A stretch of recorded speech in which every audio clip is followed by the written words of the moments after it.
Reverend Jim Jones had a tough upbringing. His family was impoverished, and his parents neglected him. His father suffered from a permanent disability after a chemical attack in the First World War.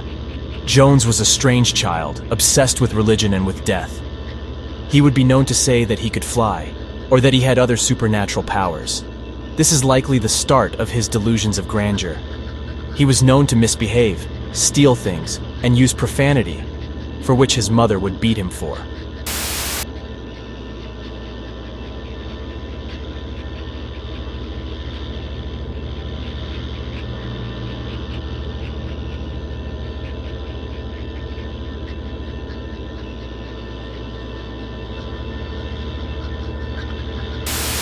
One time when he was young, he claimed that he could fly, so he climbed to the top of a building and jumped. He broke his arm. His father would join the to which Jones detested him for. Jones had an obsession with political ideologues like Adolf Hitler, Joseph Stalin, Karl Marx, and Mahatma Gandhi. He would intensely study the way they gained power and influence over people, find a disparate or angry audience, and appeal to their pathos. Suggest that there is an enemy, and cultivate paranoia among your audience. Make them trust you, and only you, by lying, or by cherry-picking information to develop an us versus them narrative. Something else that needs to be said is that he was a faith healer, and he used that to scam people. It sure helps that he used an already established religion, as cult leaders often use.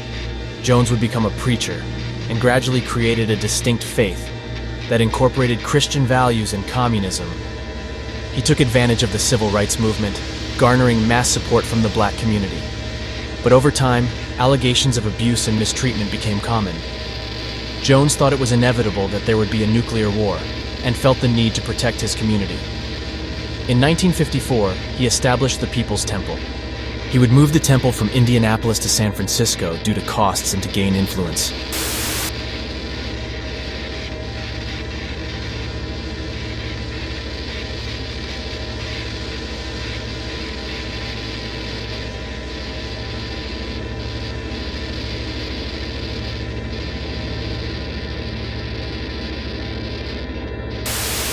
About George Jackson, that when they isolate him, that only way Don't he you survives. dirty the name of George Jackson. Yeah. Don't you dirty the name of George Jackson. If George Jackson had had this movement, he'd be alive. Don't you dirty his name. You're not worthy of his goddamn name. Don't you speak his name, you prick. Don't you mention it, because this organization would have saved George Jackson. It's pricks like you that sold him down the river that caused him to be dead. You're not a George Jackson, you're a punk.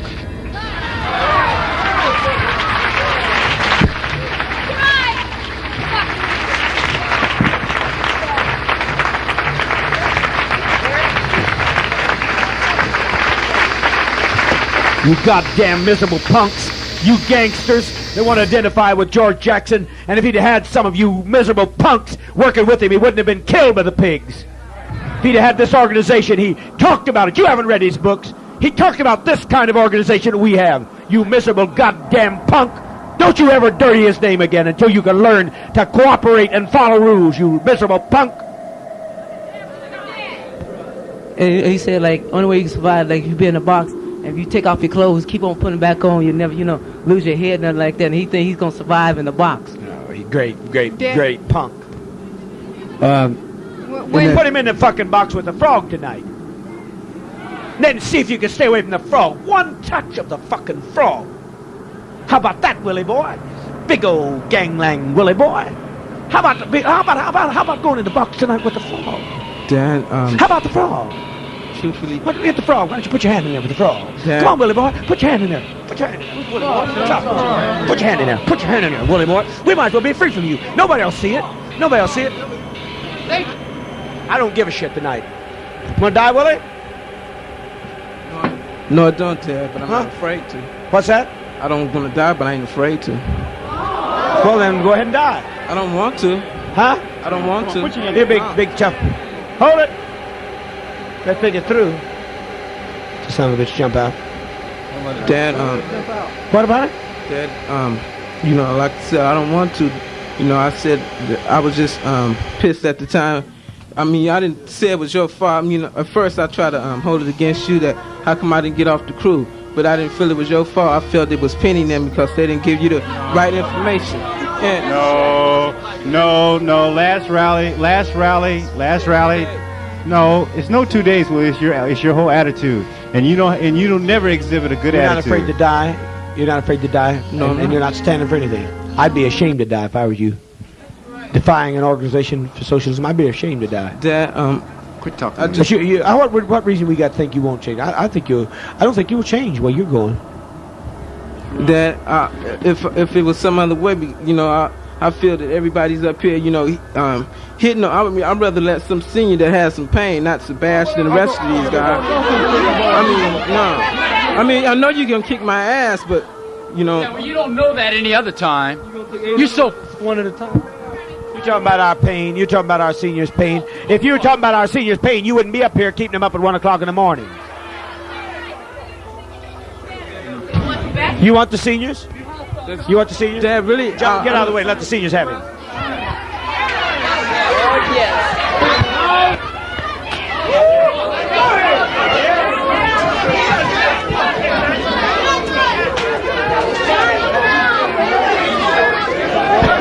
Come on, Willie. So tough now. All right.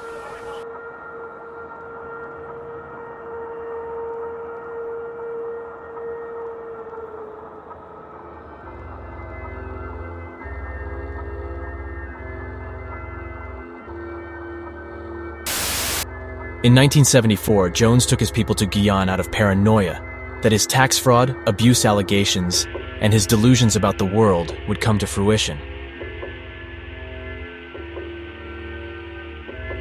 He was allegedly severely addicted to drugs such as opiates and amphetamines. This likely contributed to his psychotic behavior. It is no surprise that he took a megalomaniacal role as leader of his now cult, Jonestown. He would subject his people to log hours of work and horrid living conditions. He would abuse anyone who went against him. Many survivors of what he did would testify that he severely abused them.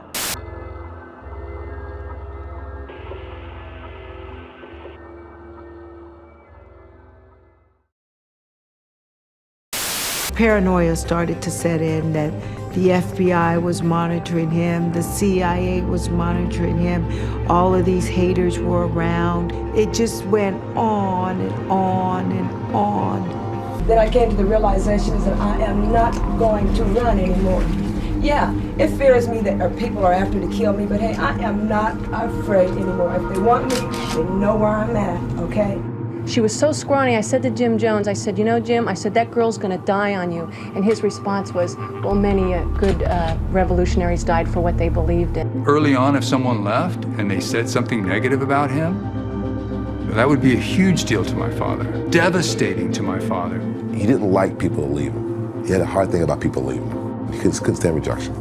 Gradually, you realize you'd been sucked into a situation where if you left, that you were a traitor, and he had vowed to have all traitors killed. Mr. Sly, do you think your husband is so far gone that he would even try to kill you? Oh, yes. Without hesitation. I am a defector.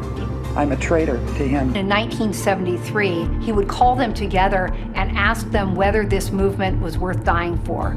I'm talking about planning your death for the victory of the people, for socialism, for communism, for black liberation, for oppressed liberation. He floats the idea. What about staging to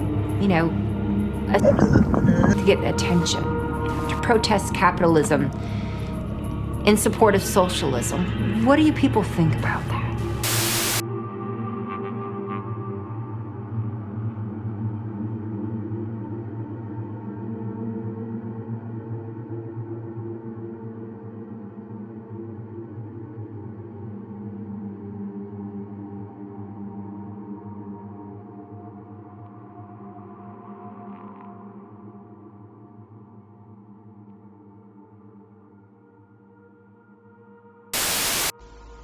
I will not be taken by surprise again.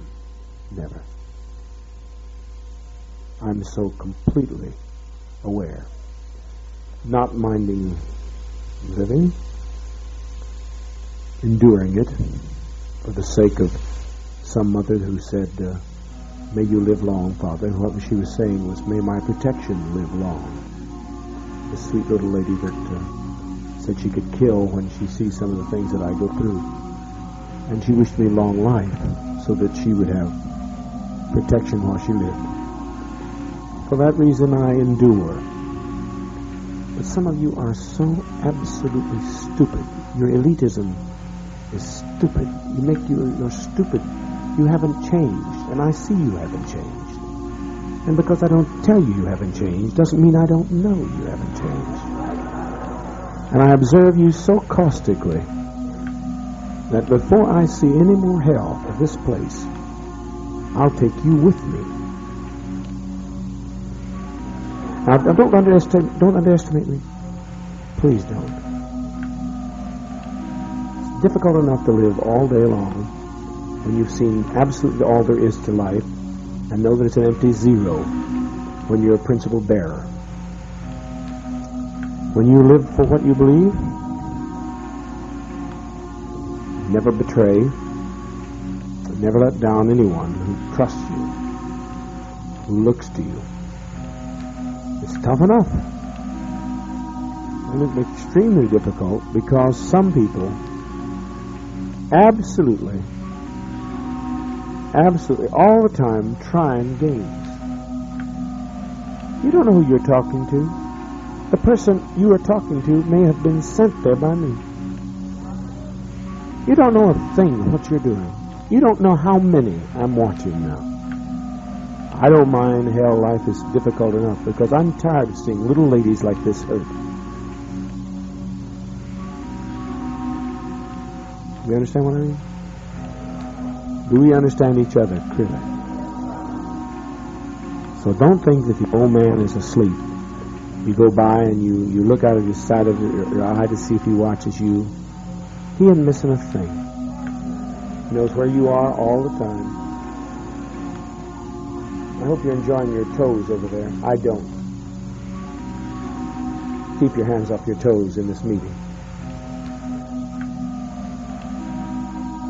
If there's anything in your toes, we'll find it later in a medical meeting or someplace. Don't be picking your toes, not in here. I don't give a damn, but that's arrogance, which leads to problems. Arrogance for others and anarchy for others. And anarchy leads to my little ladies like that worrying about whether they're going to be protected. And of course I know some children don't care because they're arrogant too, but some children do. Some children forget how dangerous it is out there without somebody that is so committed as father. Some people forget mistakes more quickly than I do. I won't forget. Not until you change. Then I completely forget. Others will remember it and use it against you when they're doing something. But when you change, I completely forget.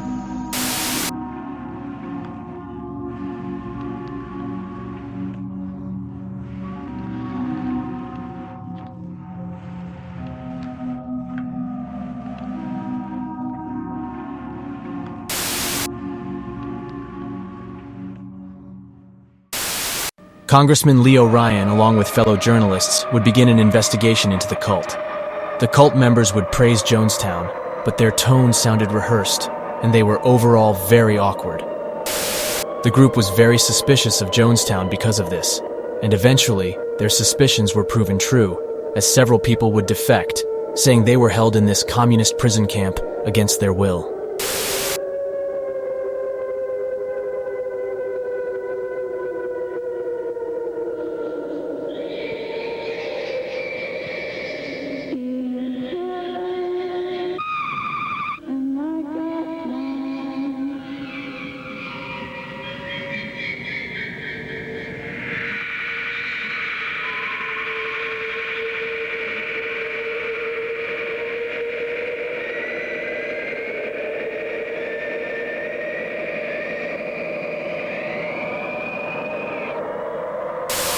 When the group offered a passage home, Jones found out and sent his armed guards to stop Ryan, the journalists, and the defectors. Ryan and 3 journalists were killed, and 9 others were injured.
Jones began to warn his people of impending doom, gathered them into a room, and ordered them to commit an act of revolutionary suicide. His people would commit suicide by drinking cyanide-laced Flavor Aid. These vats were seen in earlier footage of the cult. And Jones would shoot himself with a gun. How many people do you think died in the Jonestown Massacre? 50? 100? 200? 500?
How very much I've loved you. How very much I've tried my best to give you the good life.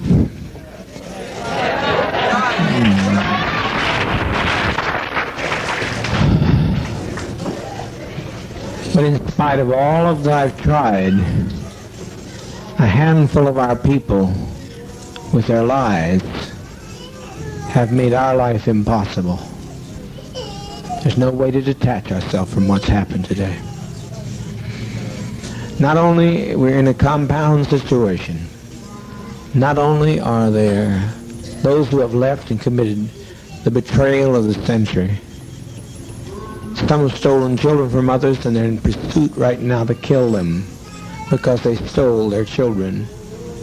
And we are sitting here waiting on a powder keg. Here, Jones is instilling paranoia among his people by saying that even their neighbors can't be trusted, much like how an abusive spouse will close their victim off from their friends and family.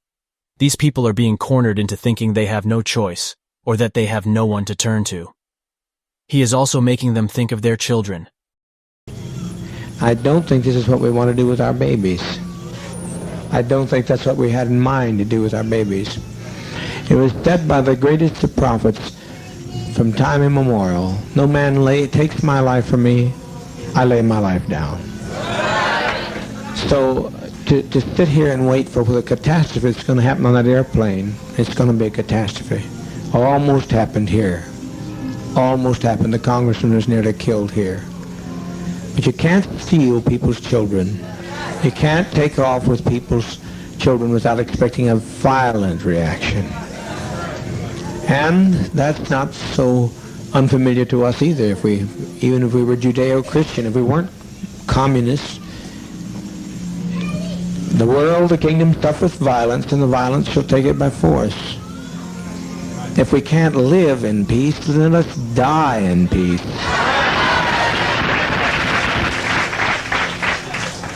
We've been so betrayed. We have been so terribly betrayed. But we tried, and as Jack Beam often said, I don't know where he's at right this moment. Where's Jack? He said, if this only worked one day, it was worthwhile.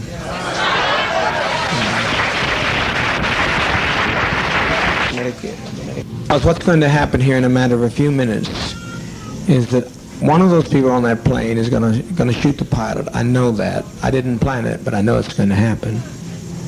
They're going to shoot that pilot, and down comes that plane into the jungle. And we had better not have any of our children left when it's over, because they'll parachute in here on us. I'm telling you just as plain as I know how to tell you. I've never lied to you. I never have lied to you. I know that's what's going to happen. That's what he intends to do. And he will do it. He'll do it. Fortunately, being so bewildered with many pressures on my brain, seeing all these people behave so treasonous, it was just too much for me to put together. But I now know what he was telling me, and it'll happen. If the plane gets in the air, even. So my opinion is that we be kind to children and be kind to seniors and take the portion like they used to take in ancient Greece and step over quietly, because we are not committing it out. It's a revolutionary act. We can't go back. They won't leave us alone. They're now going back to tell more lies, which means more congressmen, and there's no way we can survive. Jones is playing into the fear he has established. He is suggesting that the U.S. government will attack the people of Jonestown. One thing worth noting is that a good portion of them are African American, and as a result are more skeptical of the government. Considering the atrocities the government took part in, it is understandable. Jones exploits this fear for his own gain.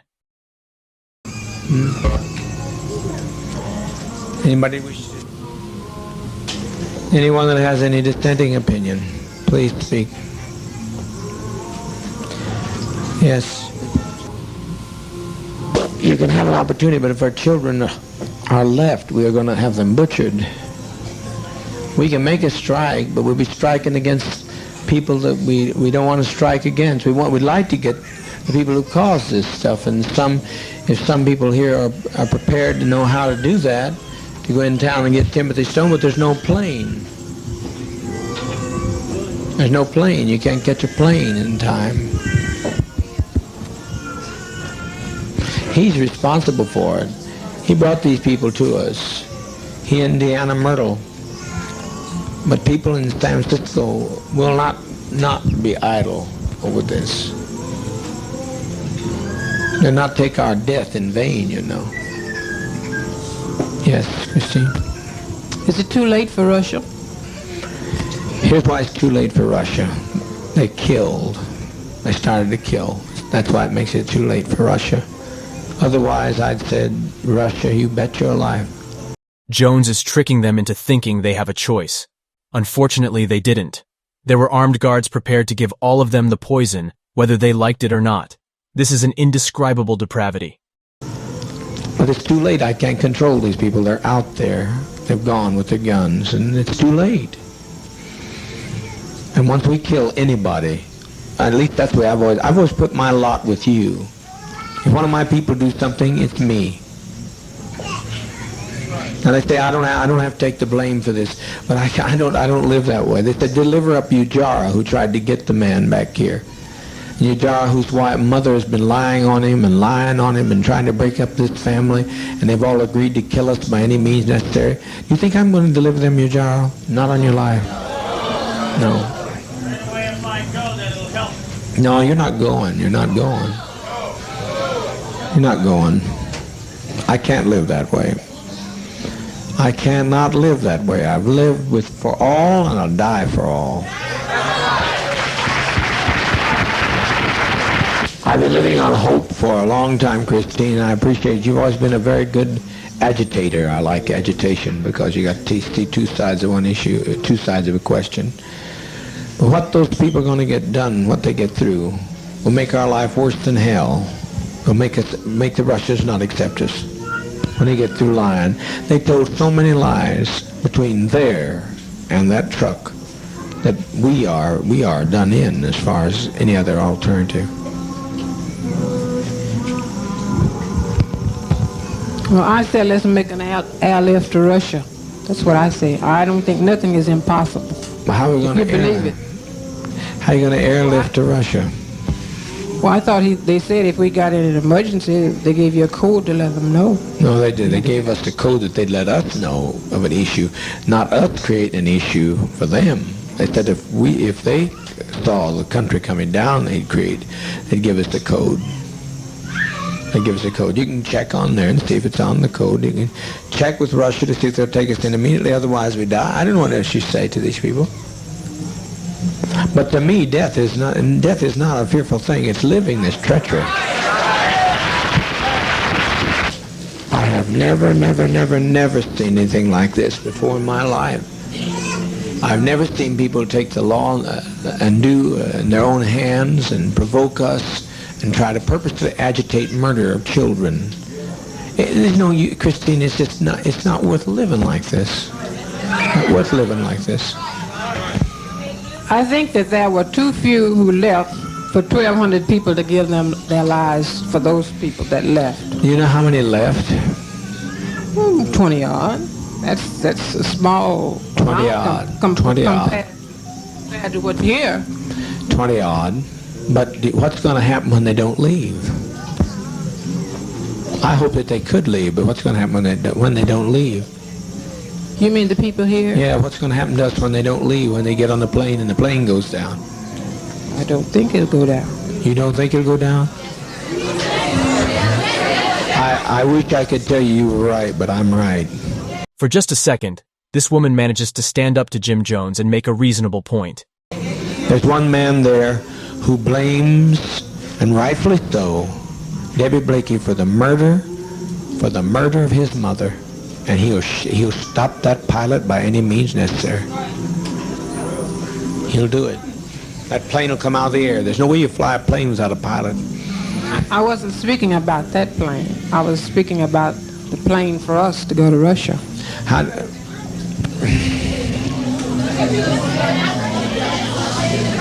To Russia. Do you think Russia's going to want? No, not going to. We're not. You think Russia's going to want us with all this stigma? We had some value, but now we don't have any value. Well, I don't see it like that. I mean, I feel like that as long as there's life, there's hope. That's my faith. Well, everybody dies. Someplace that hope runs out because everybody dies. I haven't seen anybody yet that didn't die. And I like to choose my own kind of death for a change. I'm tired of being tormented to hell. That's what I'm tired of. Tired of it. 1,200 people's lives in my hands, and I certainly don't want your life in my hand. But I'm going to tell you, Christine, without me, life has no meaning. I'm the best friend you'll ever have. Once I have to pay, I'm standing with you, Jara. I'm standing with those people. They're part of me. I can detach myself. My attorney says detach myself. No. I never detached myself from any of your troubles. I've always taken your troubles right on my shoulders. And I'm not going to change that now. It's too late. I've been running too long. I'm not going to change now. Maybe the next time you get to go to Russia, the next time around. This is what I'm talking about now is in the dispensation of judgment. This is a revolutionary suicide council. I'm not talking about self-destruction. I'm talking about what we have no other road. I will take your call. We will put it to the Russians, and I can tell you the answer now because I'm a prophet. Call the Russians and tell them, see if they'll take us. I said I'm afraid to die. I don't think you are. I don't think you are. But I look at our babies and I think they deserve to live. I agree. You know? But also they deserve, what's more, they deserve peace. We all came here for peace. And have we had it? No. I tried to give it to you. I've laid down my life practically. I've practically died every day to give you peace, and you've still not had any peace. You look better than I've seen you in a long while, but it's still not the kind of peace that I wanted to give you. So, a person's a fool that continues to say that you're winning when you're losing.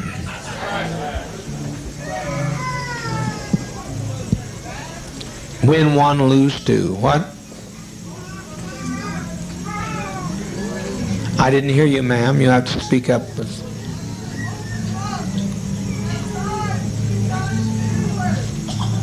That's a sweet thought. Who said that?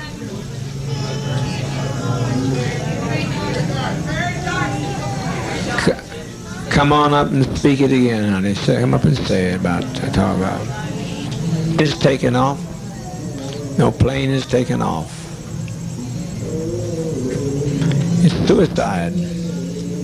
They have done it. Stone has done it. But somebody ought to. Somebody. Can they not talk to San Francisco? See, the Stone does not get by with this infamy. This is infamy. He has done the thing he wanted to do. to have us destroyed.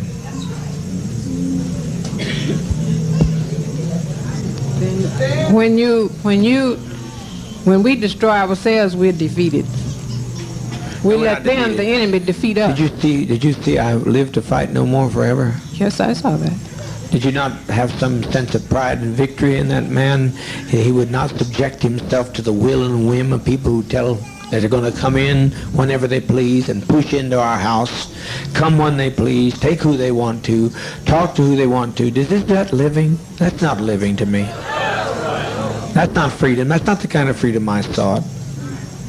But I think where they made their mistake is when they stopped to rest. If they had gone on, they would have made it. But they stopped to rest. It's over, sister. It's over. We've made that day. We made a beautiful day. And let's make it a beautiful day. That's what We win when we go down. Tim Stone has nobody else to hate. He has nobody else to hate. Then he'll destroy himself. I'm speaking here not as the administrator. I'm speaking as a prophet today. I wouldn't step in this seat and talk so serious if I didn't know what I was talking about. If there's any way to call back the immense amount of damage that's going to be done, but I cannot separate myself from the pain of my people. And you can't either, Christine, if you stop to think about it. You can't separate yourself. We've walked too long together. I know that, but I still think as an individual, I have a right to... You do, and I'm listening. What I think, what I feel, and I think we all have a right to our own destiny as individuals. Right. And I think I have a right to choose mine, and everybody else has a right to choose theirs. Mm-hmm. You know? Mm-hmm. I'm not criticizing. I'm not doing that. What's that?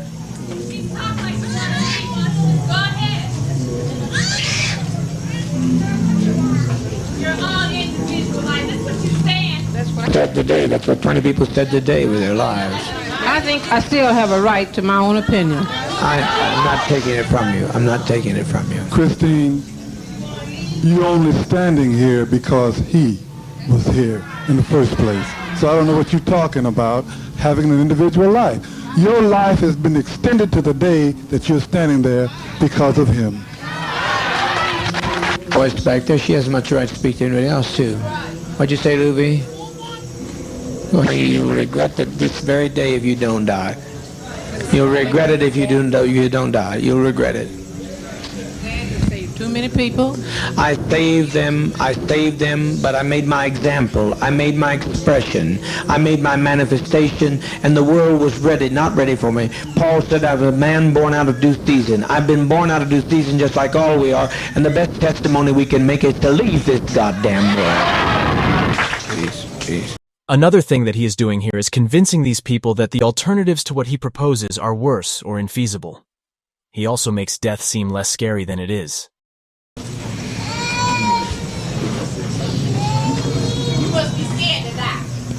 I'm not talking to her. Will you let me talk? You're talking. Would you make her sit down and let me talk while I'm on the floor, or let her come?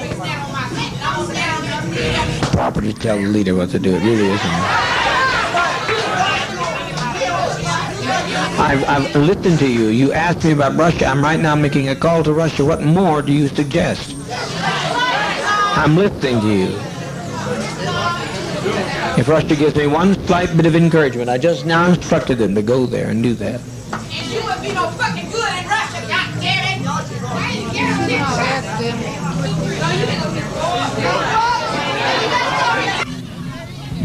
All right, now everybody hold it. We didn't come. Hold it. Much longer to maintain.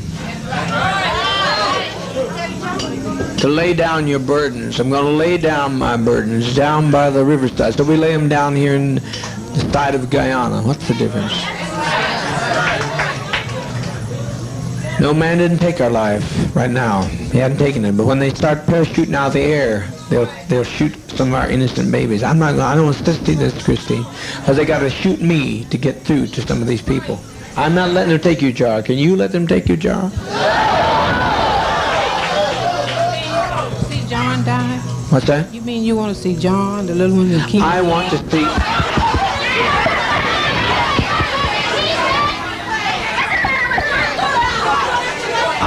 Peace, peace, peace, peace, peace, peace, peace, peace. Christine, are you saying that you think he thinks more of them than other children here? John, That's John. what you're saying. But you're acting. Do you think I'd put John's life above others? If I put John's life above others, I wouldn't be standing with his jar. I'd send John out. He could go out on the driveway tonight. Because he's young. They're young. I know, but he's no different to me than any of these children here. He's just one of my children. I don't prefer one above another. I don't prefer him above you, Jara. I can't do that. I can't separate myself from your actions or his actions. If you'd done something wrong, I'd stand with you. If they wanted to come and get you, they'd have to take me. We're all ready to go. If you tell us we have to give our lives now, we're ready. I'm pretty sure all the rest of the sisters and brothers are with me. Months I've tried to keep this thing from happening, but I now see it's the will of sovereign being that this happened to us. That we lay down our lives in protest against what's being done. That we lay down our lives to protest in what's being done. The criminality of people, the cruelty of people. Who walked out of here today? Did you notice who walked out? Mostly white people. Mostly white people walked. I'm so grateful for the ones that didn't, those who knew who they are. But there's no point to this. We are born before our time. They won't accept us. And I don't think we should sit here and take any more time for our children to be endangered, because they come after our children and we give them our children, then our children will suffer forever. I have no quarrel with you coming up. I like you. I personally like you very much. People get hostile when you try to... Oh, well, some people do. But you just some people do. Put it that way. I'm not hostile.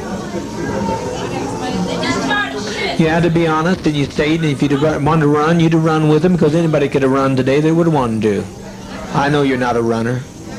And your life's precious to me. It's as precious as John's. And I don't, what I do with weight and justice and judgment. I've weighted against all evidence. Okay, that's all I got to say. What comes now, folks? What comes now? Everybody hold it. Stay peace. Stay peace. Stay peace. Stay peace. Stay peace. What's come? Don't let it. Just take Dwyer on down to the east house. Take Dwyer. Everybody be quiet, please. So you've got some respect for our lives. That means sit down, sit down, sit down. I know.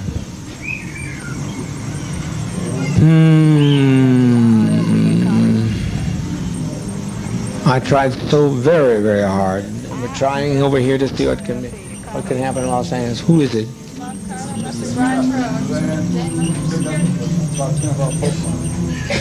Get Dwyer out of here before something happens to him.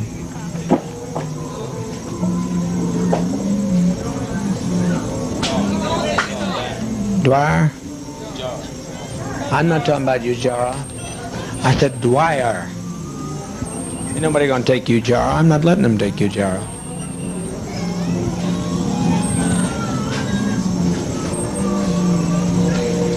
Gather in, folks. It's easy. It's easy. Yes, my love. At one time, I felt just like Christine felt. But after today, I don't feel anything, because the biggest majority of the people that left here were white. And I know it really hurt my heart, because broke your heart, didn't it? It broke my heart to think that all of these years that these white people have been with us, and they're not a part of us. So we might as well end it now, because I don't see... Talking. The congressman has been murdered.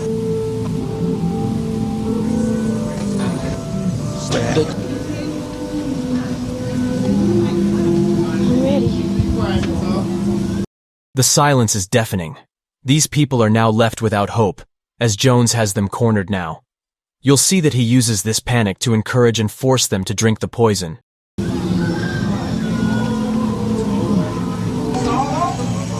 It's all over, all over. What a legacy, what a legacy. But the Red Brigade's the only ones that ever made any sense anyway. They invaded our privacy, they came into our home, they followed us 6,000 miles away. The Red Brigade showed them justice. The congressman's dead.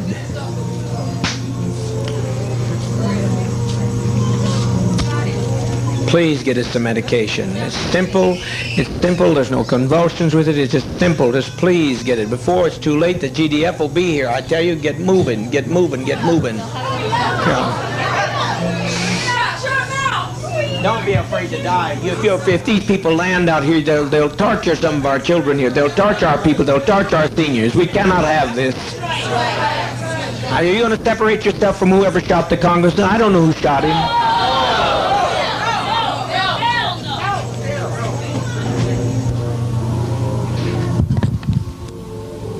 Speaker Pete and those had a right to go, and they had a right to... How many are dead? Oh, God Almighty, God Almighty. Patty Parks is dead?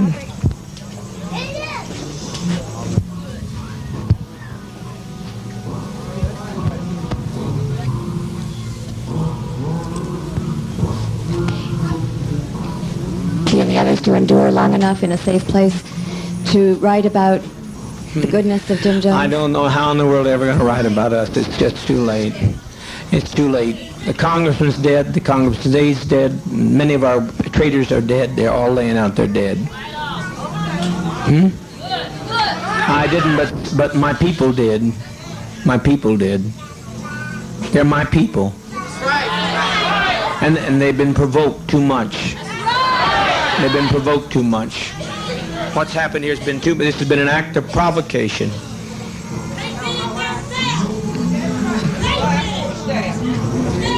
Yes.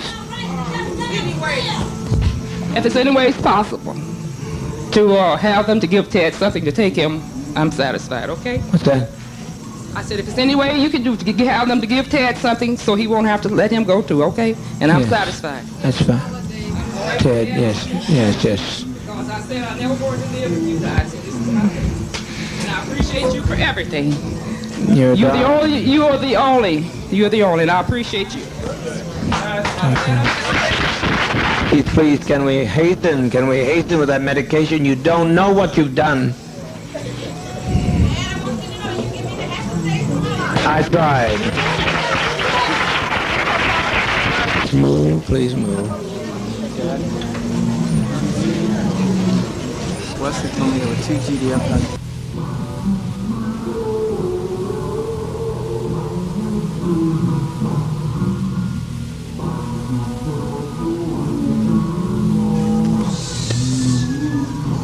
They saw it happen and ran in the bush and dropped their machine guns. I never in my life. But there'll be more.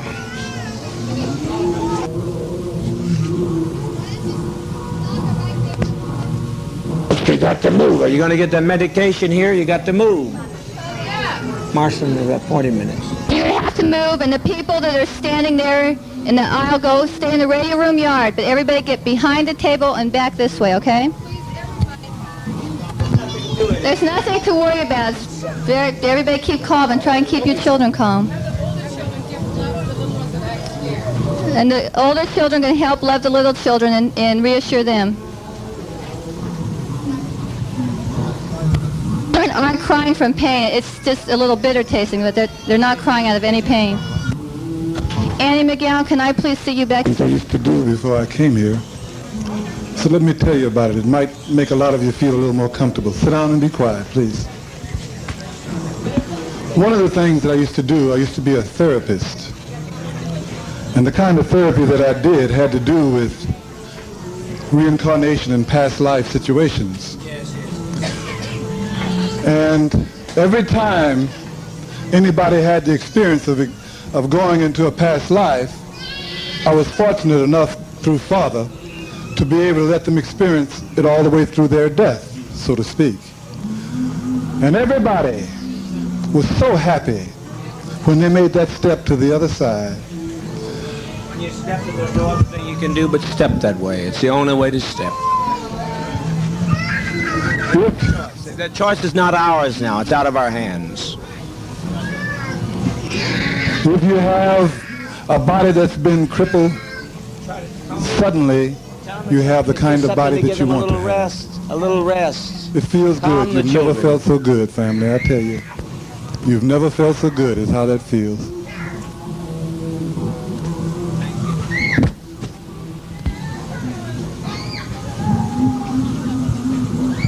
And I do hope that those attorneys will stay where they belong and don't come up here.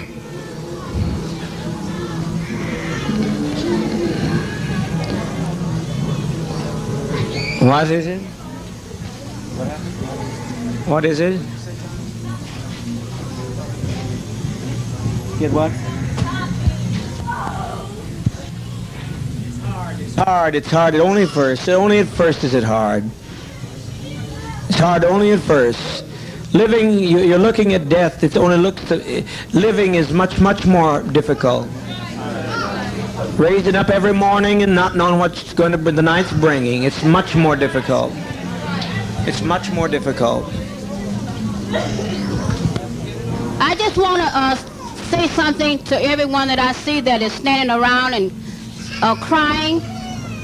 This is nothing to cry about. This is something we should all rejoice about. We should be happy about this. They always told us that we should cry when you're coming into this world. Well, when we're living and we're living it peaceful, I think we should be happy about this. I was just thinking about Jim Jones. He just has suffered and suffered and suffered. It is truly disturbing how tight a grip Jones had on his people. He was able to brainwash some of these people that this is something to rejoice. Make no mistake, this woman was just as much of a victim.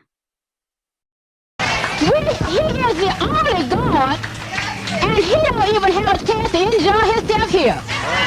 And I wanted to say one more thing. This is one thing I want to say.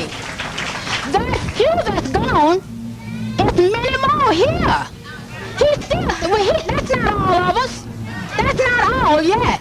That's just a few that has got a chance to get to the one that they could tell their story to, their lives to. So I'm looking at so many people crying. I wish you would not cry and just thank Father. Just thank him. I've been here about...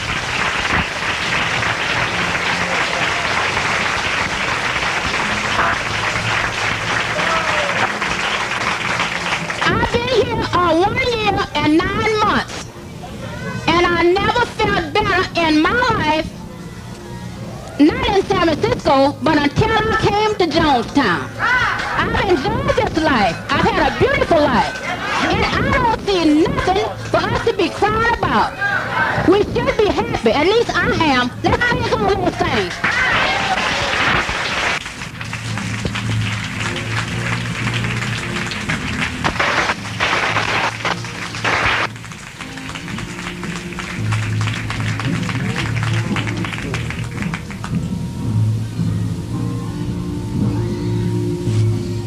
Wouldn't be alive today. I just like to thank Dad because he was the only one that stood up for me when I needed him. And thank you, Dad.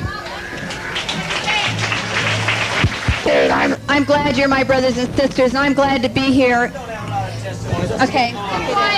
Please, for God's sakes, let's get on with it. We've lived as no other people have lived and loved. We've had as much of this world as you're going to get. Let's just be done with it. Let's be done with the agony of it.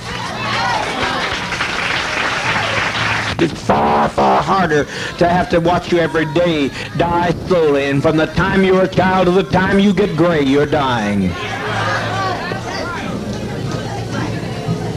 Dishonest, and I'm sure that they'll pay for it. They'll pay for it.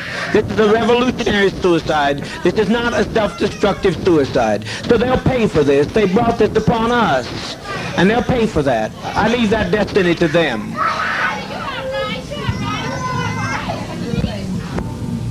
Who wants to go with their child has a right to go with their child. I think it's humane.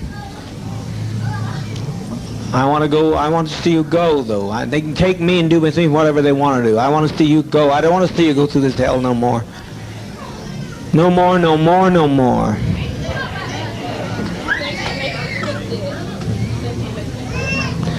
We're trying. If everybody will relax, the best thing you do to relax, then you'll have no problem. You'll have no problem with the thing if you just relax. Of the children here, a great deal because of Jim Jones. And the way the children are laying there now, I'd rather see them lay like that than to see them have to die like the Jews did, which was pitiful anyhow. And I'd just like to thank Dad for giving us life and also death. And I appreciate the fact, the way our children are going. Because like Dad said, when they come in, what they're going to do to our children, they're going to massacre our children. And also the ones that they take captured, they're going to just let them grow up and be dummies like they want them to be, and not grow up to be a socialist like the one and only Jim Jones. So I'd like to thank Dad for our opportunity for letting Jonestown be not what it could be, but what Jonestown is. Thank you, Dad. It's not to be feared. It is not to be feared. It's a friend. It's a friend. You're sitting there. Show your love for one another.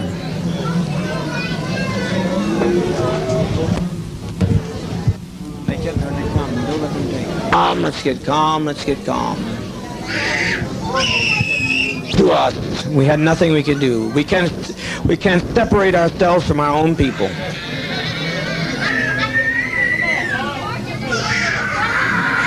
For 20 years laying in some old rotten nursing home.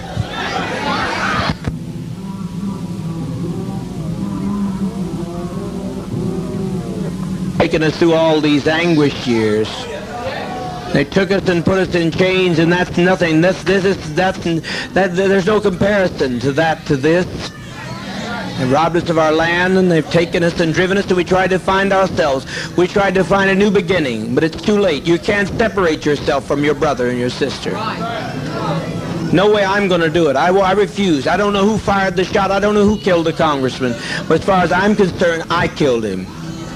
You understand what I'm saying? I killed him. He had no business coming. I told him not to come.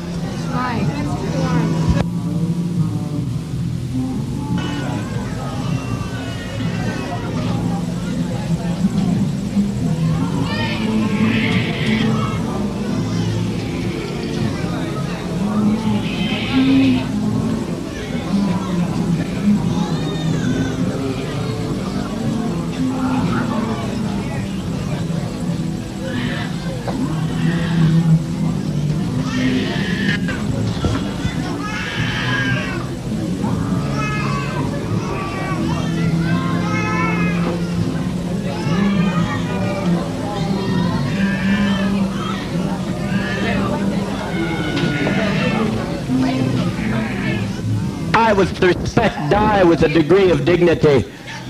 Lay down your life with dignity. Don't lay down with tears and agony.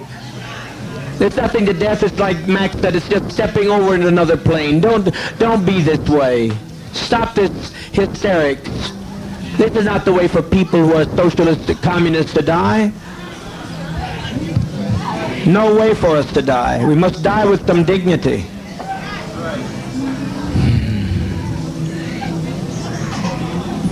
Soon we'll have no choice. Now we have some choice. You think they're going to allow this to be done and allow us to get by with this? Must be insane. Children, it's just something to put you to rest. Oh, God.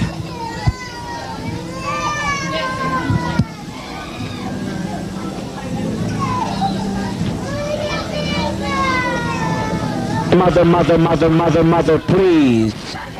Mother, please, please, please, don't do this, don't do this. Lay down your life with your child, but don't do this.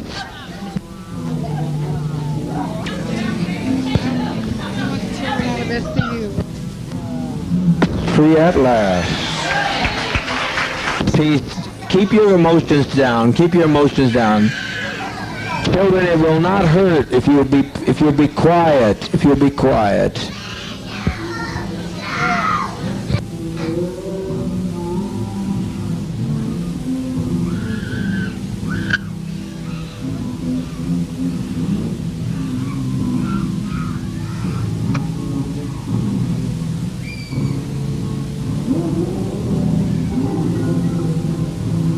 It's never been done before, you say.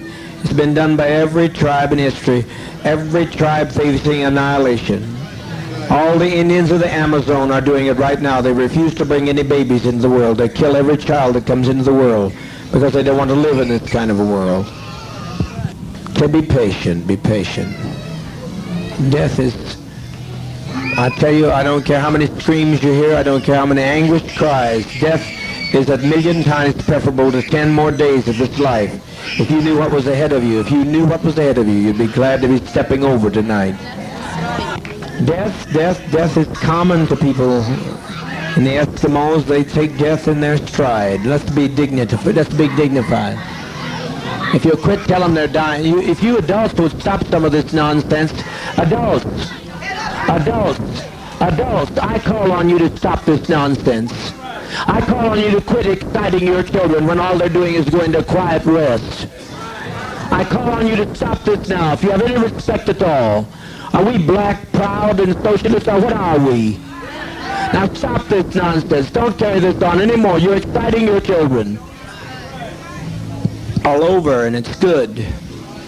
No sorrow that it's all over. I'm glad it's over. Hurry, my children, hurry. All I say, does not fall into the hands of the enemy. Hurry, my children. Hurry. There's seniors out here that I'm concerned about. Hurry. I don't want to leave my seniors to this mess. Quickly. Sisters, good knowing you. No more pain, Al. No more pain, I said, Al. No more pain. Jim Cobb is laying on the airfield dead at this moment. Remember the Oliver woman said she'd come over and kill me if her sons wouldn't stop her. These are the people, the peddlers of hate. All we're doing is laying down our life. We're not letting them take our life. We're laying down our life. We're taking their lives. We just want peace. All I'd like to say is that my so-called parents was filled with so much hate.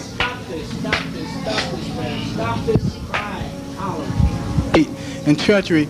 I think you people out here should think about how your relatives was and be glad about that the children are being laid to rest. And all I like to say is I thank Dad for making me strong to stand with it all and make me ready for it. Thank you.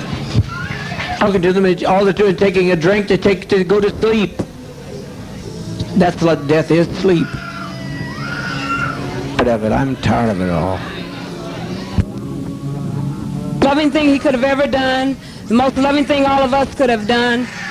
And it's been a pleasure walking with all of you in this revolutionary struggle. No other way I would rather go than give my life for socialism, communism. And I thank Dad very, very much. That Dad's love and mercy and goodness and kindness and bringing us to this land of freedom. His love, his mother was the advance guard to socialism. And his love and his mercy should go on forever, on to the fields. Where's the vat? Where's the vat with the green sea? Go on forever to the fields of time. And thank you, Dad. The vat with the green sea in, please. Bring it here so the adults can begin. Beg you, don't fail to follow my advice. You'll be sorry. You'll be sorry. That we do it and that they do it. Must trust you. You have to step across. We used to sing this world's not our home. Well, it sure isn't. It's we were saying. It sure wasn't. He doesn't want to tell him. All he's doing, if they will tell him, assure these children. Some people assure these children of the relaxation of stepping over to the next plane. We've set an example for others. We've set 1,000 people who say we don't like the way the world is. Take our life from us. We laid it down. We got tired. We didn't commit suicide. We committed an act of revolutionary suicide, protesting the conditions of an inhumane world.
Their bodies had decayed so severely that by the time the authorities got to them, the bodies were liquefied. They had to be distinguished by their clothing. Hundreds of the bodies are unidentified. Those that were had dental records for identification. Much of the footage Leo Ryan and the journalists took was lost. There is footage of the final attack, as well as around an hour of footage of the cult still online.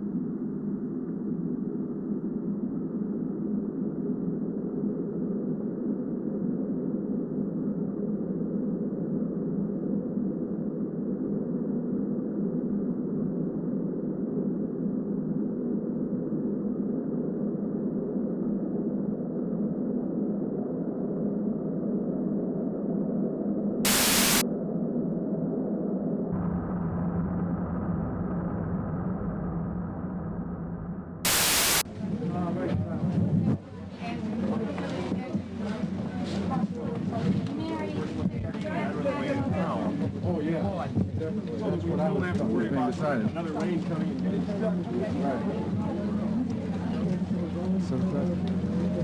Oh, he got in that case, don't he?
No problem.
What we can see is that Jones built an agrarian commune. And by that I mean he made his people slaves to make this society work. The commune didn't even have electricity or running water.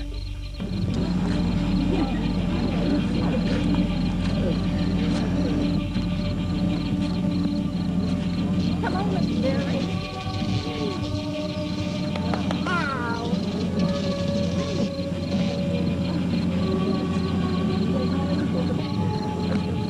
I bet you do.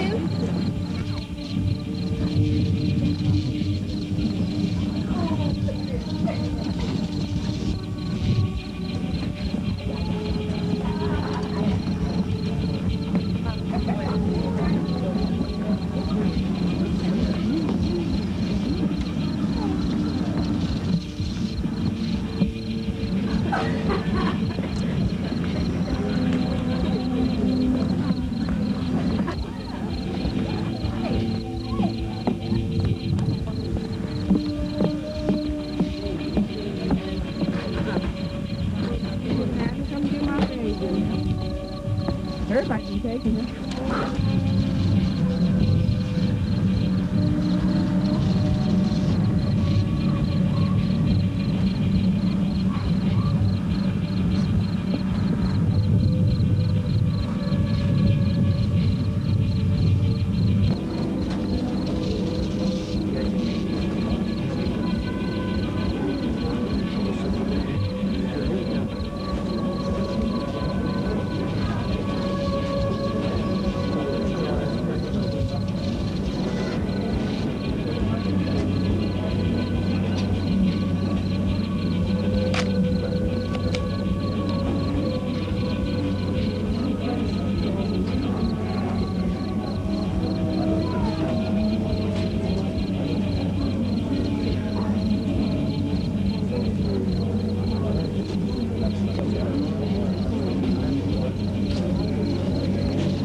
come to the person.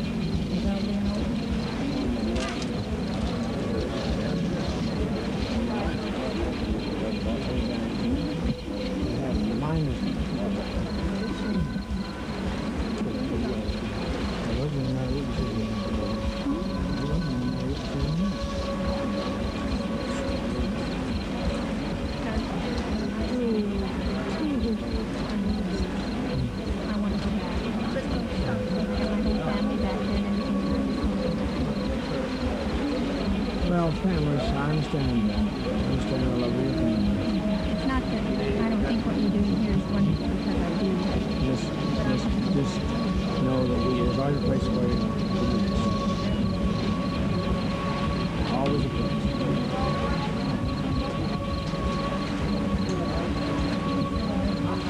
Sorry. I said it's always a place for you. I know there always will be a place for you. I have no problem with it. Even some that have lied, they've come back. You know, I think I pretty well proved where I stand. I'm a forgiving person that just watch those people that call themselves treason and commission.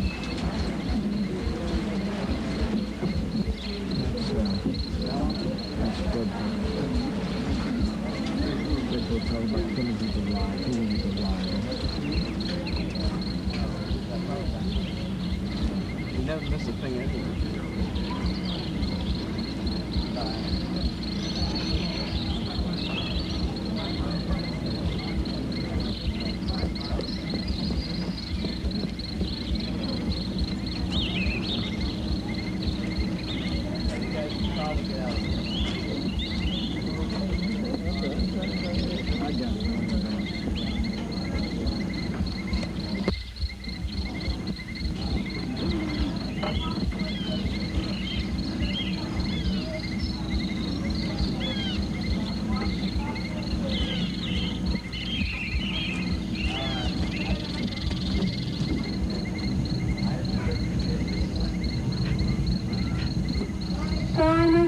Simon, please come to the radio room. Bonnie Simon, please come to the radio room.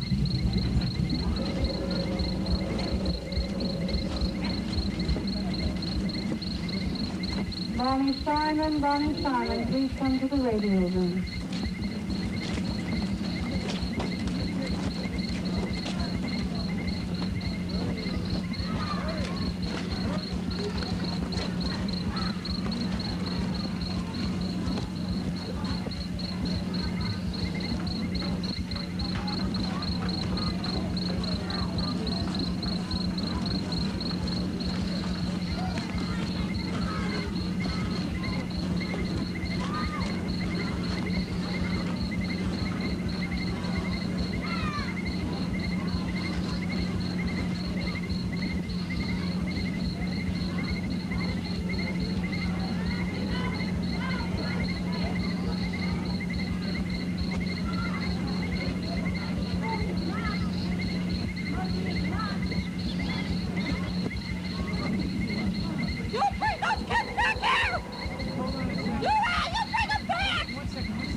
Jones was so addicted to drugs that he wore glasses to cover his eyes. It's easier to manipulate if they don't know how you really feel.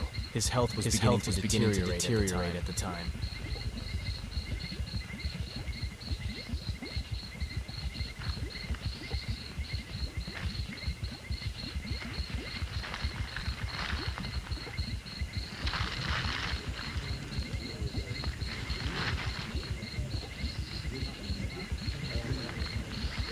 The dentist said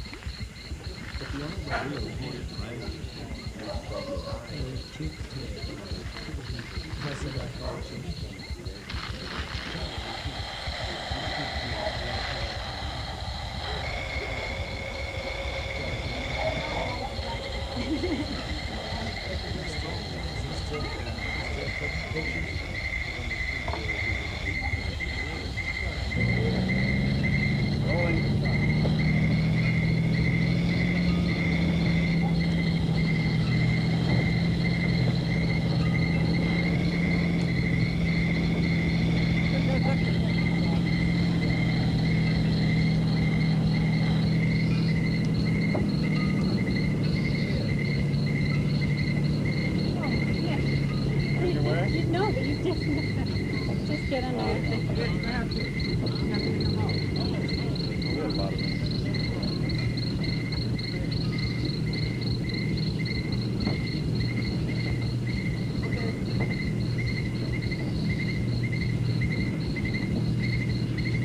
Bob, hold on to the spring. Go ahead.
practitioners to come to it twice a day.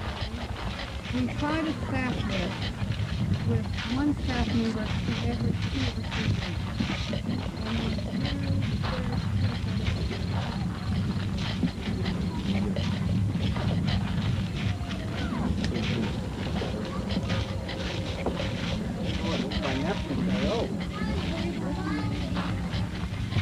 Can you come inside?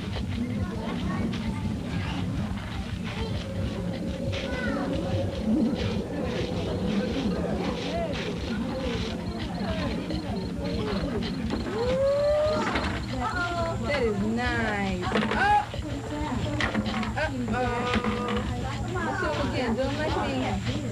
Can you go out there and make a choo-choo train? Make a choo-choo train. Look at, make a choo-choo train. Look at your line. Come on, Austin. Austin. 10 kg, stack the block up. Asha, Asha, look, let's go. 1, 2. Oh, all yellow. They're yellow. They're all yellow. Yay! Oh, wow.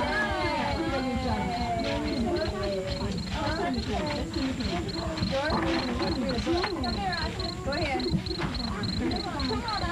I can see this.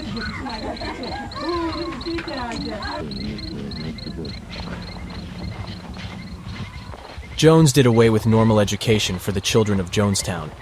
Instead, he would teach them communist propaganda about revolution and revolutionaries. The only films the cult could watch were Soviet propaganda films.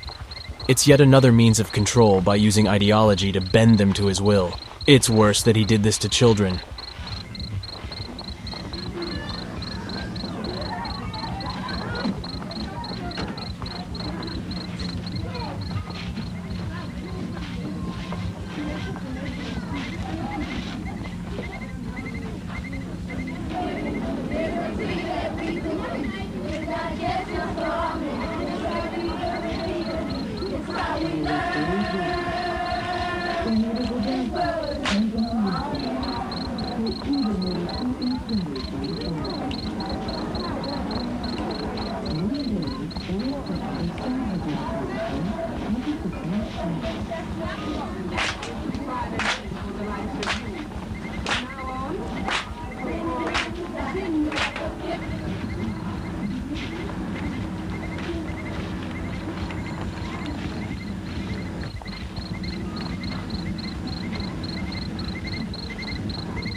Great, thanks.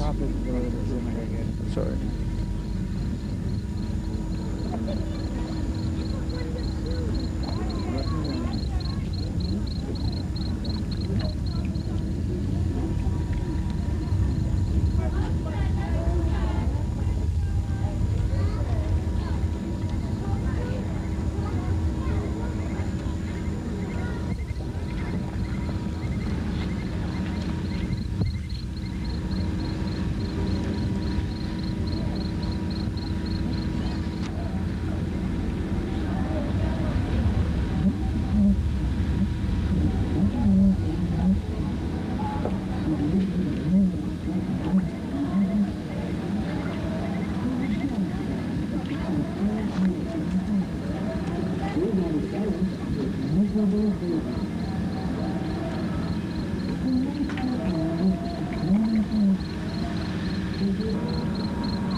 What's your name?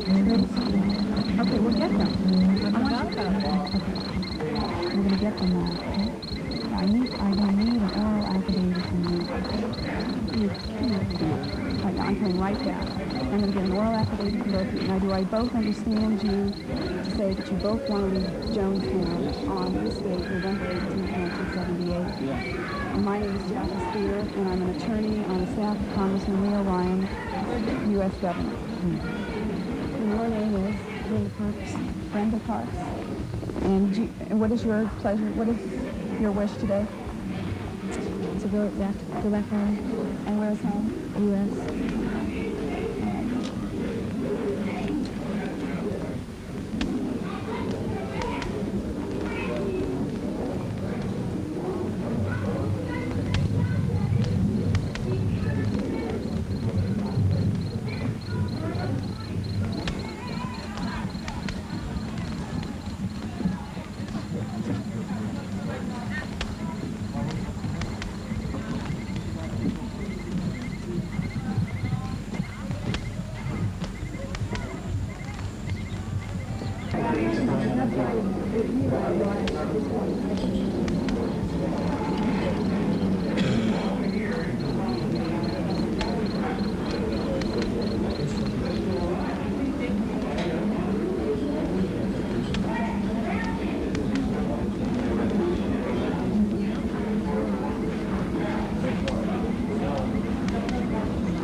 Now that Jonestown Express will take a ride with a singing of home, with original sound.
We come together on this special day.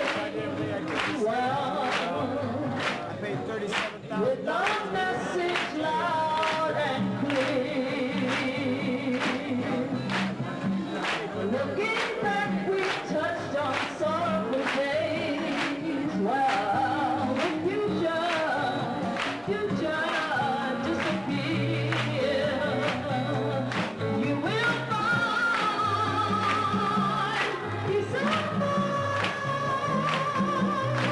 if you look way down in your heart and soul. Don't you hesitate, 'cause the world's so cold. Stay young and hard, and you'll never, never, never, never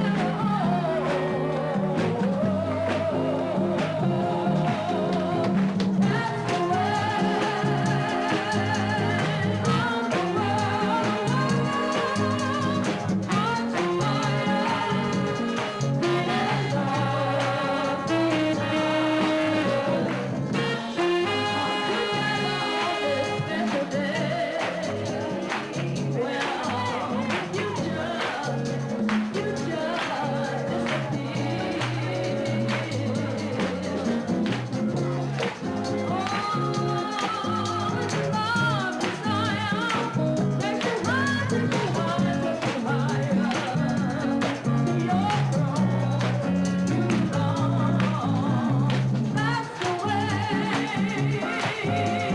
of the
So we are at least friends in that extent. I'm very glad to be here. This is a congressional inquiry. I think that all of you know that I'm here to find out more about questions that have been raised about your operation here. But I can tell you right now that from the few conversations I've had with some of the folks here already this evening, that whatever the comments are, there are some people here who believe that this is the best thing that ever happened to them in their whole life.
I feel terrible if you can't all register to vote in San Mateo County.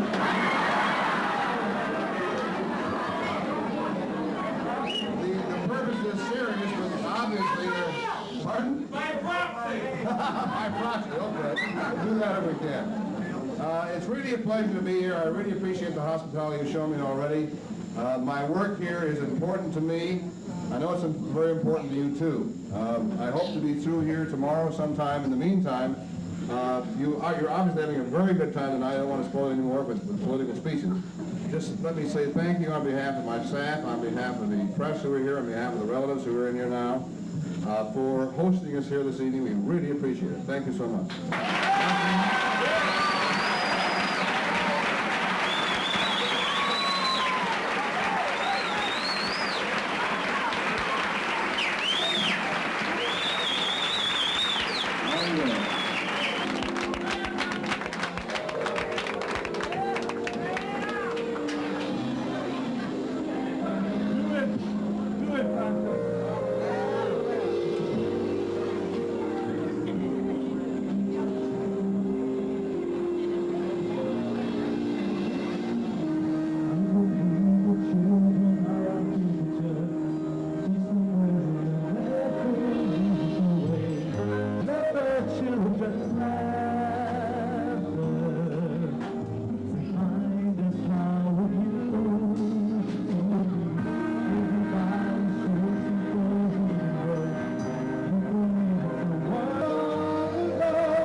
I was supposed to go back. Three photographers, two photographers, and one photographer.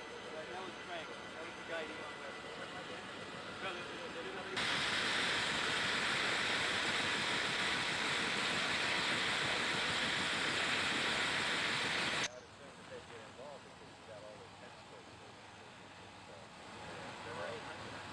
Well, I don't know how many accounts are attached to it. I got two guys going over there.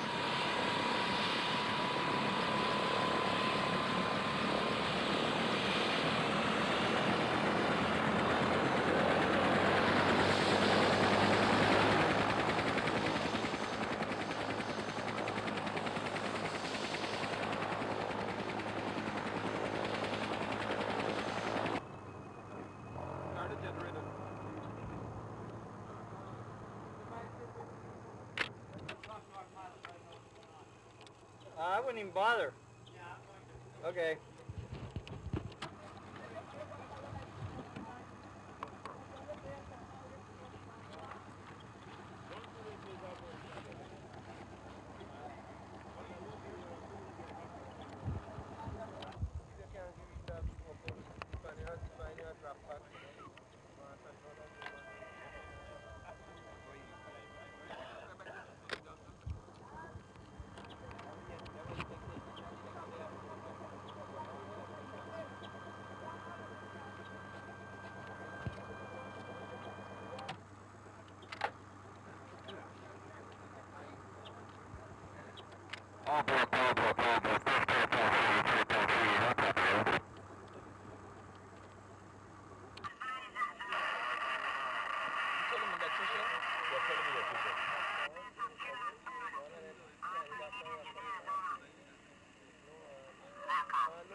Alpha 1, this is Alpha 1 Charlie, ready to check over.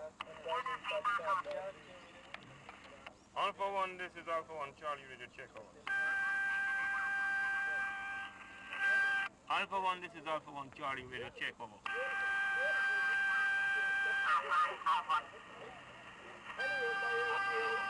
Alpha 1, this is Alpha 1 Charlie, ready.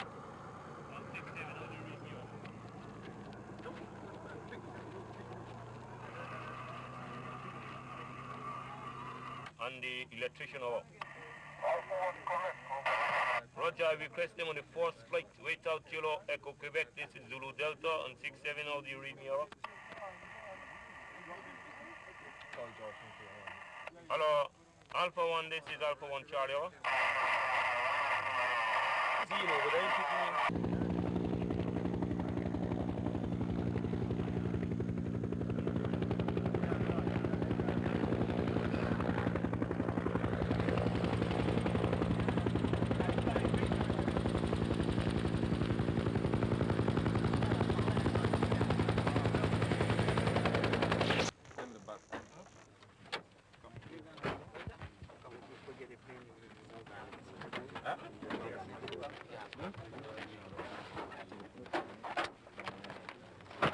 Good, come. Yeah, I know. This is all we could have.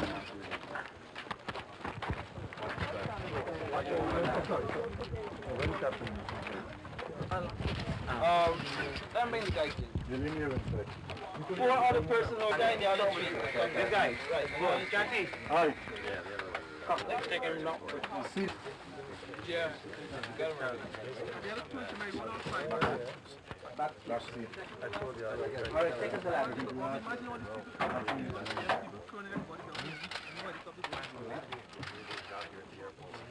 He's in our plane. He was the guy who got the phone. Yellow? Where is that?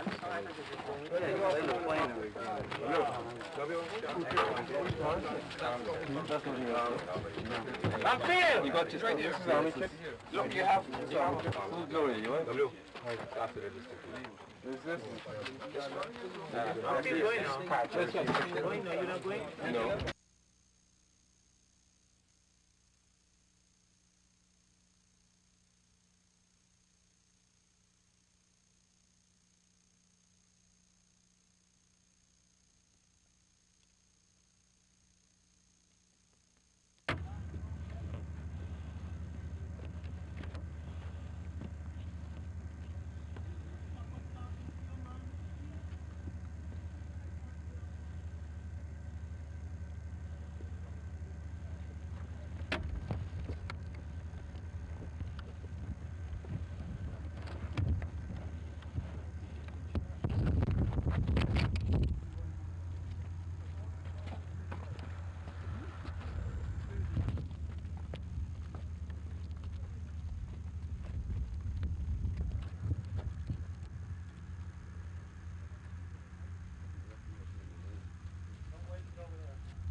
recognize the profile.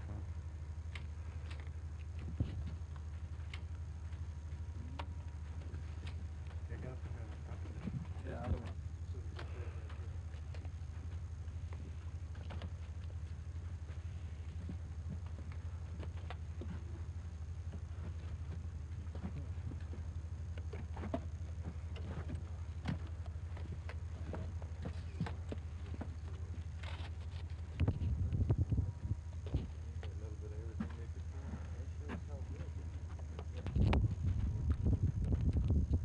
It couldn't be worse than this. Anything ever. Come on, Don. That's what it looks like. That's a gap. That's this is the stuff here. That's the same color. I assume it's the same room. Jeez, they had everything in the room. Really?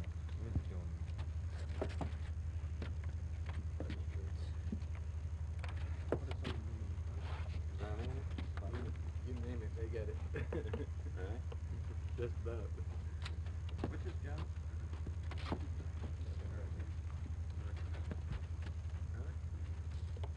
Right here. Right here with the belly.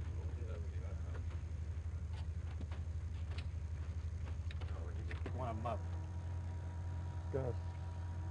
I'll tell you. Let me think about something to say for a second.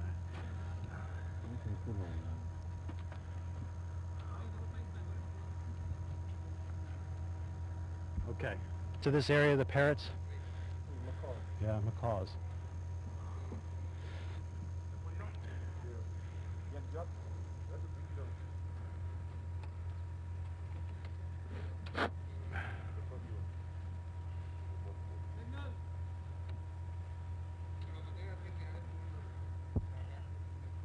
Damnedest thing I've ever seen. Are you happy here? Oh, I should say I am. I've never been any happier in my life.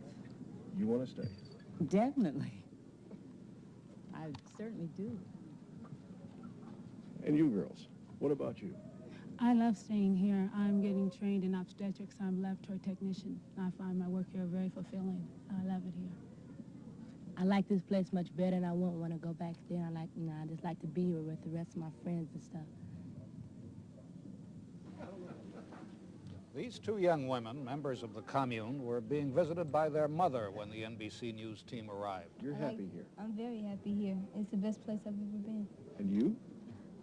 I wouldn't want to leave here because I have, it's really nice here, and I have, got a good education here and got a lot of friends here. I like it here a lot. Some people have said they couldn't leave if they wanted to. Do you think you could? Yeah, if I really wanted to, I'm free to go. If I was really wanted to, I'll be able to free to go. All right, you're their mother. What do you think? Oh, I believe it. I've been here a few days, and I have absolutely no complaints at all. It is really nice here. Are you happy here? Yes, I'm very happy here. You know that your father and your brother are convinced that you're not. Well, I'm very happy here. I don't know what else I can do to convince them. I've talked to my brother several hours now. In fact, I invited him down here about a month and a half ago to spend a week or two or however long he wanted with me to share with him what I'm doing here and the happiness that I feel. And as far as my father's concerned, so far he has said what he's wanted to say, which has not been the truth.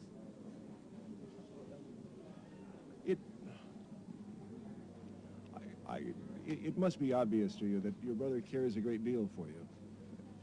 And I suspect that you have feelings for him. This is a very sad thing. Why does it exist? What can be done to solve this thing where a brother and sister... There's absolutely no problem between my brother and myself. He's happy, I'm very happy for him to come down here anytime. He's asking me to come back to the United States to spend a week to convince him and my family that I'm not being held here against my will, and I don't plan to return at this time to convince anybody because I know I'm happy here and I know my mind. And, I'm not saying I'm never coming back to the United States, but this is my home here, this is my life for now, and this is where I plan to remain. You've talked to her, but you're still worried about her. Can you tell me why? It's hard for me to explain. Last night when I talked to Maria, she accused the words that I was saying as being words coming out of my father's mouth. And I said, well, Maria, just as hard for me not to know that the words you're saying aren't coming from somebody else's mouth and not yours. That's why I wouldn't, for me, to be satisfied, I'd have to see you somewhere else.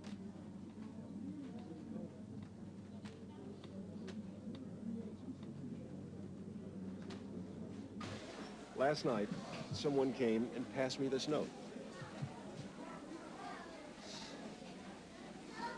Well, that's who we're talking about. He wants to leave his son here. If Jonestown's such a bad place, why does he want to leave his son here? Doesn't it concern you, though, that this man, for whatever reason, one of the people in your group... People play games, friend.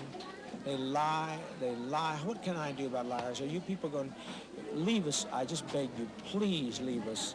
Bill, we will bother nobody. Anybody wants to get out of here can get out of here. The helicopters carried American jungle experts and a graves registration detail. At the courthouse in Georgetown, a man named Larry Layton was formally charged with the murders of Congressman Ryan and the 4 others killed at Port Kaituma airstrip. 2 other members of the People's Temple have been arrested, but they were not charged today. The government of Guyana did not explain why.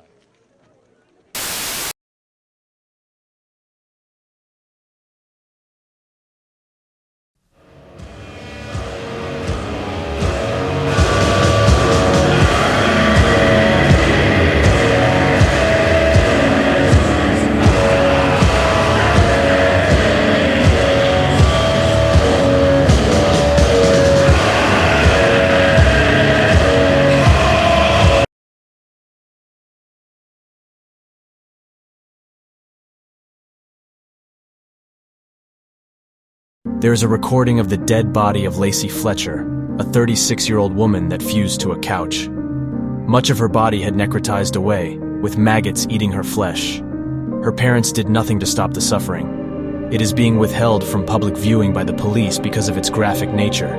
Growing up, she had severe anxiety and autism. As a result, she was very awkward and fell behind socially compared to her peers. Eventually, her social anxiety worsened to the point where she could no longer be in public spaces without panicking. So her parents homeschooled her. They were well-respected members of society that were upper middle class. It is probable that she was stuck on the couch for 12 years. She had stayed, stuck there due to severe anxiety that led to catatonic behavior.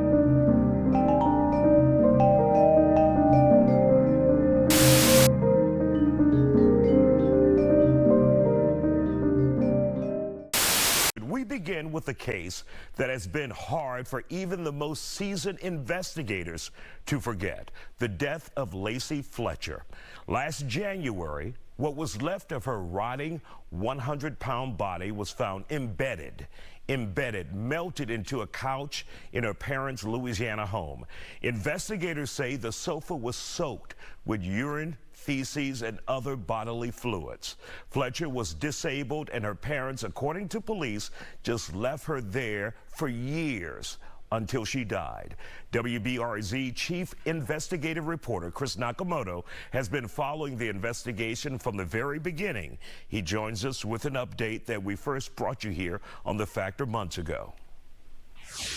And joining us on The Factor Uncensored tonight is Chris Nakamoto, investigative reporter from WBRZ TV in Baton Rouge. Chris, you and I talked about this very disturbing case several months ago involving Lacey Fletcher, the 36-year-old who died in her parents' house.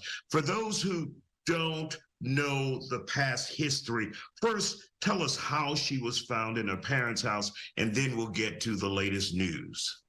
It was just an extraordinary situation. Paramedics showed up at her house last January, and they found her literally melted into the couch, covered in feces, looked like her hair hadn't been brushed for years, totally neglected. The coroner's office ruled that she was totally neglected. She was literally fused to the sofa.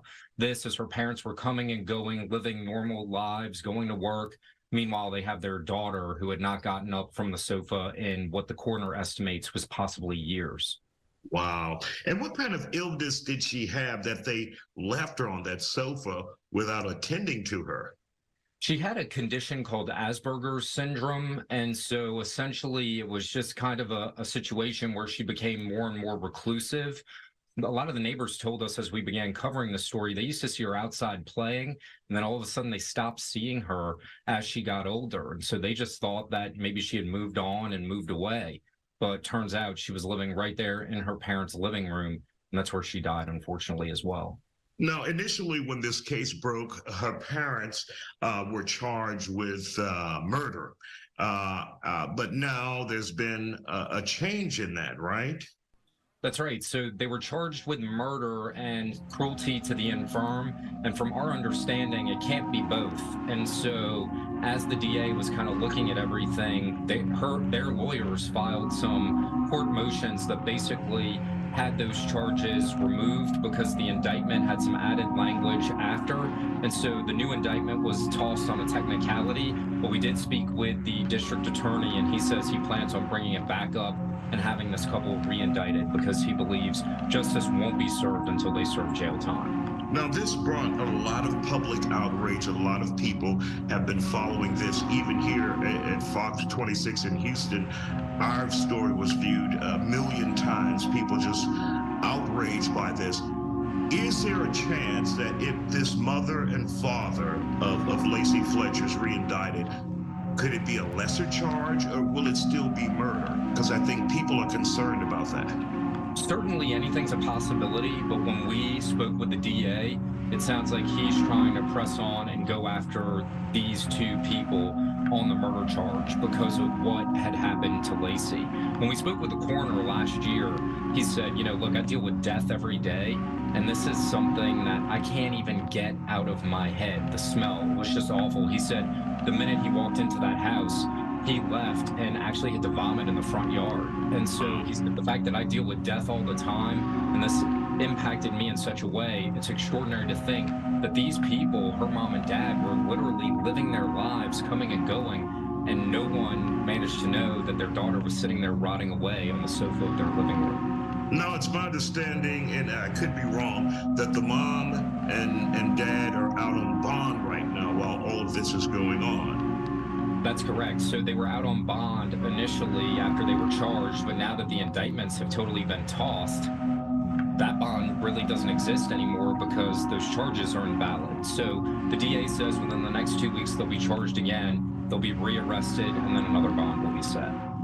And for you, Chris, have you ever seen anything like this? I mean, and I think they said at one point, because she was on the sofa so long, maybe she ingested some of the sofa, started eating it, and there were other things found, foreign things found in her body that she may have been eating as a result after the autopsy? That is correct. They found sofa material, they found feces in her stomach. I mean, she was literally just sitting in this pool of rot, just fused there and just left for dead. In the 16 years that I've covered news here in the Baton Rouge community, I've never seen anything like it. When we talked to the coroner, he's been doing this over 40-something years in that parish. He said he's never seen anything like it. So when you think that another human being could leave a loved one or a family member in this type of condition, it really makes you just question what their, what was going on with them. Did they have something going on in their minds to think that this could be normal, and the fact that they could live a normal life outside of the fact that their daughter's rotting away, dying on the sofa. They were going to church, to work, to the grocery store. I mean, just living like you and I would live as normal citizens on a day-to-day basis. Did they allow anyone into the house during the time that she was alive and sitting and just marinating in that stew on the sofa? They did not. So we spoke with a lot of neighbors when we started investigating this situation, and they said the last time that they went into that house was probably about 15 years ago. So that was about the time that it stopped. When she stopped going outside and became a recluse and just went into the house, that's when they kind of stopped allowing visitors to come in. But you can only imagine what it was like. The fact that she just rotted into the sofa. They said all the wood floors inside were buckling from feces and urine. They said just the stench permeating throughout that house was just a smell they will never forget. Wow, just a horrible situation. Chris Nakamoto with WBRZ TV in Baton Rouge. Thank you again, and thank you for keeping us updated.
ちちロロちゃん嫌いだもん。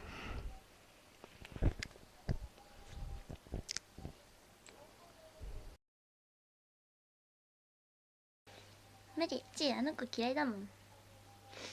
無理、じゃああの子嫌いだから。でもさ、よく考えてみて。だってだよ。だってさ、あれじゃない？あれじゃん、ロロちゃん見てるさ、リスナーさんならさ、ロロちゃんの顔見たいわけじゃん。好きならね。だからよくない？別にね、見たいわけじゃん。本当は見てるわけじゃんね。そう、親切心ってやつじゃないね。だってさ、見たいじゃん。そうだよ、ロロちゃんね、あれ。そうだよ。お姉ちゃん危ないよ、引いちゃうから。まあ、僕いい車じゃない。免許持ってんな。そんなの知らないやい。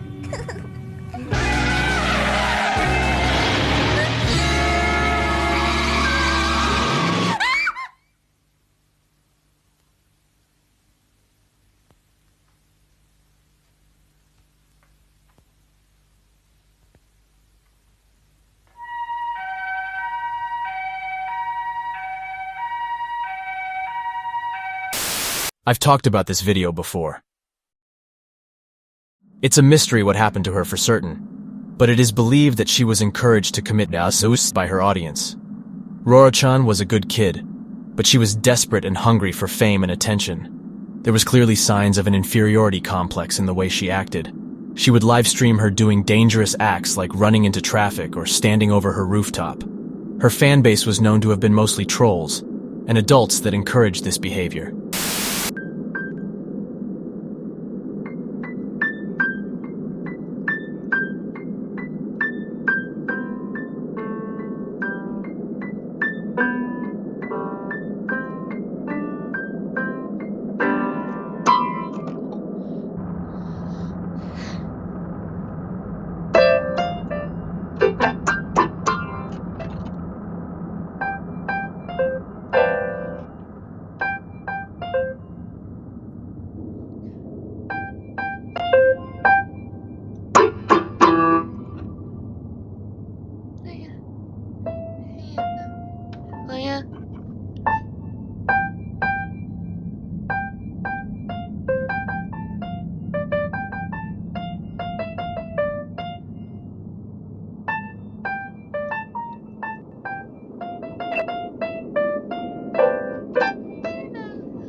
One day, she dared to jump off of the balcony of her apartment.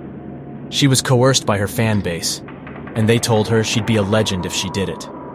The recording of her death was lost to time. A GIF of the event was found, and people thought it was fake. The sound would be found months later, and it was proven that the GIF was authentic, leaving us with a haunting video of a little girl being pushed by fame to kill herself.